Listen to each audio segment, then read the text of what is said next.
Alors me voilà avec Mathieu. Enchanté. Enchanté. Est-ce que tu pourrais te présenter? Alors je m'appelle Mathieu Bach. Le surnom c'est Manoué.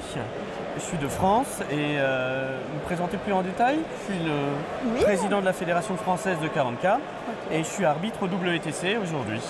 Trop bien. Est-ce que tu pourrais nous expliquer un petit peu ce qu'est la Fédération française de 40K? Oui, c'est une association qui est en France, qui a pour objectif, qui a plusieurs objectifs. D'abord de sélectionner le capitaine de l'équipe de France. Ouais. Ensuite d'organiser le championnat français, dans lequel il y a 130 équipes, donc à peu près 1000 inscrits. Et la troisième partie, c'est de répondre à toutes les questions de règles et d'aider les tournois qui ont besoin d'un coup de main dans l'orga, en amont, en aval ou pendant l'événement. Ok. Et vous existez depuis combien de temps? On a 15 ans d'existence. Ok. Wow. J'ai l'impression que c'est un système assez unique dans les pays d'avoir une fédération comme ça. Oui, il y a très peu de pays qui ont développé une architecture comme la nôtre. Okay. En France, on aime bien avoir des structures. Hein. Ouais. Mais on a créé ça parce qu'on voyait que à la fois l'équipe de France et aussi les équipes voulaient une structure pour pouvoir avoir plus d'événements, pouvoir avoir plus d'arbitres, qu'on développe le jeu organisé à 40K. Ouais. Et c'est pour ça que de plus en plus de joueurs nous rejoignent et de capitaines d'équipe. Okay, ouais, j'imagine que c'est quelque chose qui vient renforcer la communauté aussi. Ouais. C'est chouette aussi d'avoir ce genre de structure si ça nous intéresse, si on a envie de s'épanouir dedans. Est-ce que tu peux nous parler un petit peu plus du système de ligue, comment c'est organisé? Oui. Alors en France, il y a 3 niveaux de ligue, la Ligue 1, la Ligue 2 et la Ligue 3. Okay. La Ligue 1, il y a une seule, elle est nationale, il y a 6 équipes à l'intérieur. En Ligue 2, il y en a 4, dans chacun des quarts de la France, nord-ouest, nord-est, etc. Et en Ligue 3, il y en a une bonne dizaine, et elles sont très régionales. Donc il y a la Ligue 3 Grand Est, la Ligue 3 Bretagne, etc. Et à l'intérieur, il y a 6 équipes qui s'affrontent, match aller, match retour. Okay. Et à la fin de la saison, qui dure une année, les meilleurs montent, les moins bons descendent. Okay. Et on donne les trophées du gagnant à la fin de chaque année. Chouette. Est-ce que tu aurais des conseils pour des joueurs qui chercheraient commencer à jouer compétitif et voilà, qui ont envie de se lancer là-dedans, qui peut-être pour l'instant jouent juste avec leurs amis comme ça Alors, des conseils pour trouver une équipe, pour fonder une équipe? Pour trouver une équipe. Parce que, alors déjà, le jeu organisé, le jeu en équipe, c'est extrêmement intéressant. Ouais. Parce qu'il y a tout l'aspect, on est un groupe de joueurs, on est ensemble, on est solidaire. C'est pas comme d'autres tournois, on est en solo, donc on se bat que pour soi. En équipe, c'est un groupe, on partage les réussites, les défaites, les apéros, la préparation, donc c'est très enrichissant d'un point de vue humain.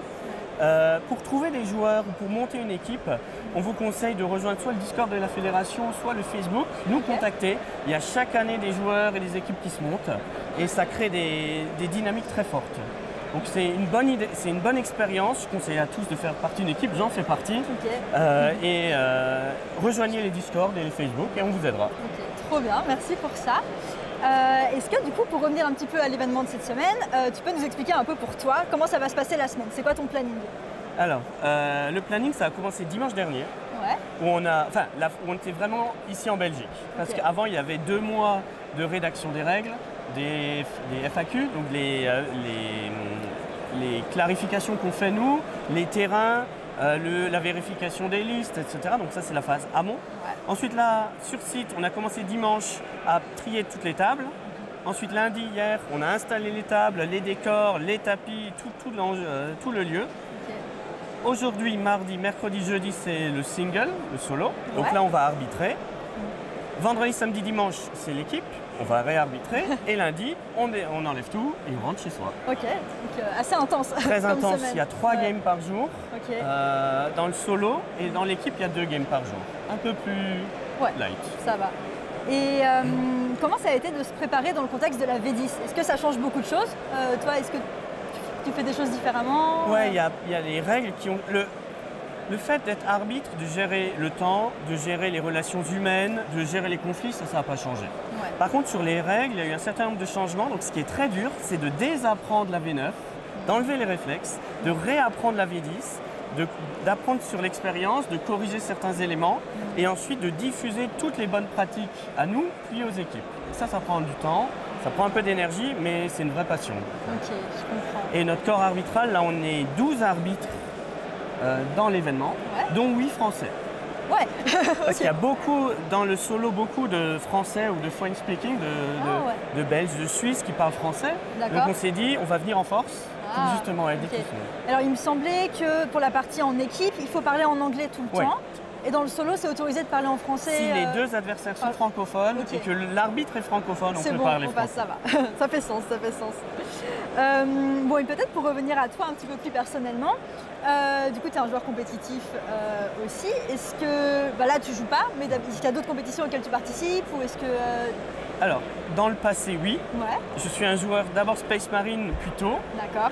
Et je faisais je faisais un certain nombre de games, mais au fur et à mesure de la prise en ampleur de la fédération, du corps arbitral et d'un certain nombre de choses, le temps que je passe et que je prends du vrai plaisir à organiser des tournois et à arbitrer, je le fais beaucoup moins dans le vrai jeu compétitif. Ouais, donc je suis plus un support à mon équipe qu'un joueur extrêmement actif.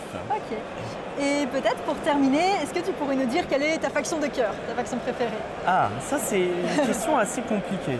Alors, moi je suis un joueur qui aime le tir, qui n'aime pas le corps à corps, je préfère tirer, d'où les taux, mais il y a d'autres factions qui me plaisent beaucoup, mais je vais rester fidèle à ma faction Xeno, donc pour l'instant c'est le taux. Même s'il a pris un petit coup en V10, en espérant que ça va changer peut-être un jour, mais c'est ma faction de cœur.